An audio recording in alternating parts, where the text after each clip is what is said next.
What's up, guys? This is Aaron, and it is time for college football week 6. So, last week we went over, and I've never done that before, and I've been in college football for at least 5 years now. No swings went our way, no luck.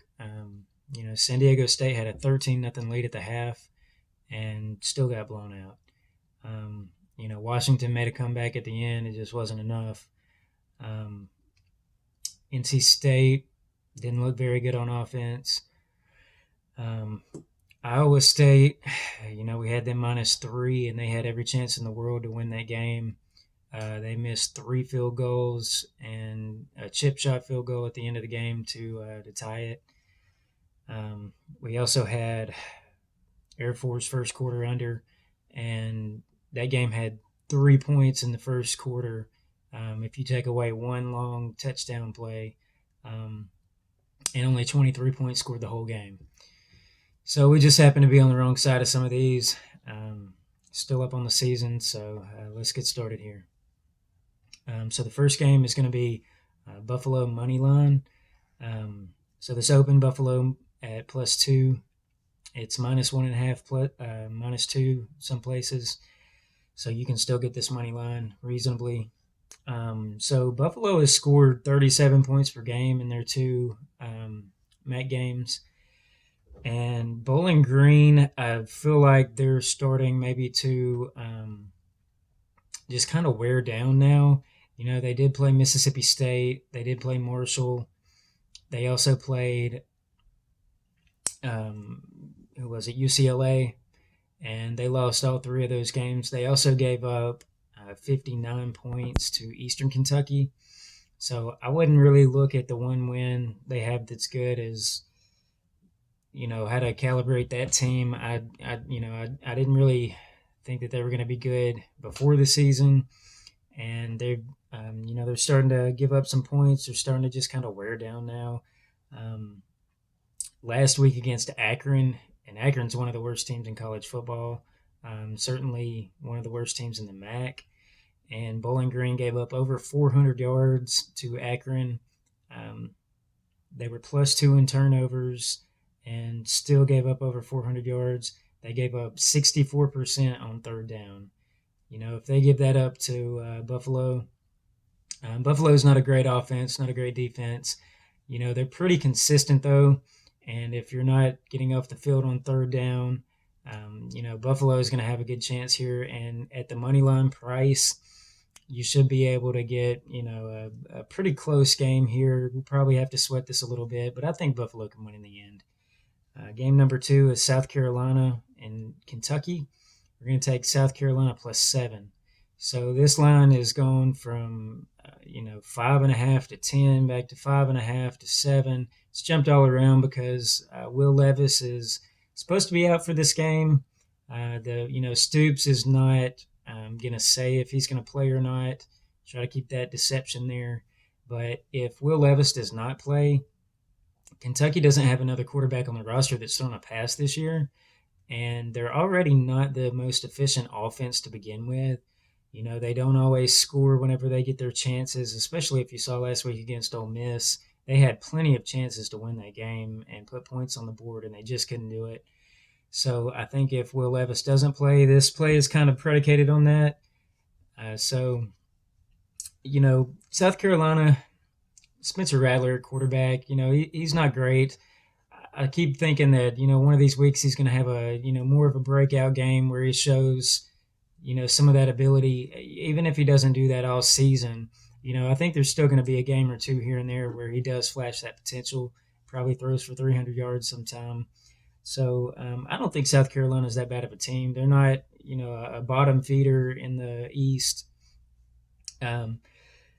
So Kentucky is 93rd in yards per game on defense. On offense. So, on defense. So they're giving up, plenty of yards. Their defense is pretty good. They didn't give up a whole lot of points like to Florida. They only gave up 16. To Ole Miss, they only gave up 22. So I don't think this is going to be a high-scoring game, which probably keeps South Carolina in it.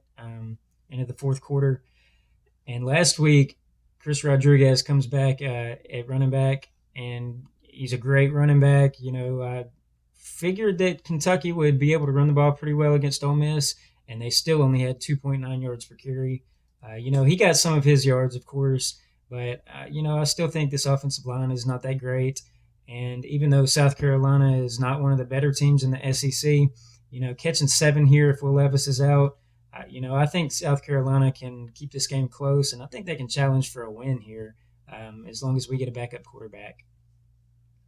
The third one's going to be Missouri at Florida. We're going to take Florida in the first half. The line that I saw was -6, so you should be able to get that same number. You might find a 5.5 depending on what book you're using. So Missouri, of course, a couple of weeks ago against Auburn, they had every chance in the world to win that game. They screwed it up before the end of the game, goes into overtime, and then they screwed it up again in overtime. So they really went in one play from possibly winning the game to the fumble. They lose the game outright. And I really thought that they would come out flat the next week against Georgia, and they almost beat Georgia. But then I started looking at it, and I'm thinking, Missouri at home, they have the number one team in the country coming. So, yeah, I can see how they would still be up for that game, even though they just lost a heartbreaker the week before. But now you've got the second game in a row where Missouri has a win late in the fourth quarter, and they just let it get away from them. So I think right here, going on the road in the swamp against Florida, this is a double flat spot. And Florida is 0-2 in SEC play. They lost to Kentucky. They lost to Tennessee. And both games, the game wasn't out of hand late. Both games they got down and they were able to, they can run the ball pretty well. They're running for 5 yards per carry on offense. I think it's 5.6, which is really good. So they should be able to at least run the ball and kind of open up the pass. I don't like Anthony Richardson that much. He doesn't throw the ball very well, especially to the left side of the field. But I think as long as they can get their running game going, especially here now that they're 0-2 in SEC play, this is kind of, especially if they want to have any shot, if they beat Georgia at going to Atlanta, this is the game where it's kind of make or break for them. Their back's against the wall. And I think that means that they're going to have to come out swinging in the first half. I don't want to have to worry about anything happening late in the game.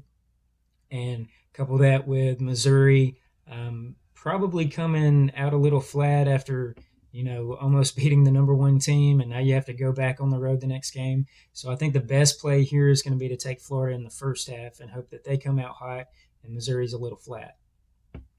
So the fourth game is going to be James Madison at Arkansas State. We're going to take James Madison, and I'm seeing anywhere from 10.5 from 10 to 11.5 actually. So shop around. If you can get a 10, that's great. It's playable, probably up to 11.5, whatever you can get, as long as you don't let it go up, 12, 12.5, 13. So I was waiting on this one because Todd Centeio, the quarterback for James Madison, he got banged up, I think, in the last game. But from all indications that I'm seeing here, he's not on the injury report, so he should be playing. He's played really well this season. James Madison, they're going to run the ball. They're going to run the ball a lot, and they're going to run the ball really well. That opens up the passing game. Their defense is really good. They score a lot of points. Coming up from the FCS, they've really made an easy transition into the Sun Belt, which is a pretty good conference. They already knocked off Appalachian State. So if you look at Arkansas State, they played a Grambling State FCS team. I took those stats out. They played Ohio State. It's a really good team. So I took those stats out to kind of see what, on average to expect from Arkansas State. Against Memphis, they were minus 177 yards. And that's a team with an offense the caliber of James Madison. They got out-yarded there. On offense, they only had 3 yards per carry. They played Old Dominion and lost, and they only had 2.4 yards per carry. They also played ULM, Louisiana Monroe, last week, and even though they won comfortably at home, they still only had 2.3 yards per carry. So this is a team that, on average, is going to struggle to run the ball. James Madison's got a pretty good defense. They're actually number 6 in yards per attempt on defense. So they're not giving up a lot of explosive plays. And for every explosive play they do give up, they're giving up, mostly dink and dunk or incomplete passes. So I don't think that, even though Arkansas State's going to throw the ball a lot, I don't think that they're going to be able to get those chunk plays, those deep balls that can really keep them in the game. And James Madison, the best team that they played, Appalachian State, they were still plus 77 yards. Even though they got down pretty big in the game, they were able to come back, and they actually out-yarded Appalachian State. So as far as Arkansas State is concerned, I'm seeing them against Memphis in a loss, getting out-yarded. So they've got the potential against a good offense to get out-yarded like that. Against Old Dominion with a terrible offense, they still gave up 29 points. They were only plus 67 yards for the game, and they were -2 in turnovers in that game. So even whenever they're playing a team that doesn't run the ball well, really struggles to put up points, they still have the propensity to turn the ball over and be minus. If you're -2 in this game and you're Arkansas State, James Madison can probably just name their score here. So let's take James Madison. We'll call it 11. But there are anything between 10, 11 and a half. So you can probably get a better number than I'm giving you here. So that's the 4 for the video. There's at least 2 other ones I'm looking at here that I might add for the weekend. So just keep an eye out on Twitter just in case I do add some. One I'm pretty close on, and one I'm just waiting on a line. A couple injury reports. So just stay tuned, and guys, let's cash.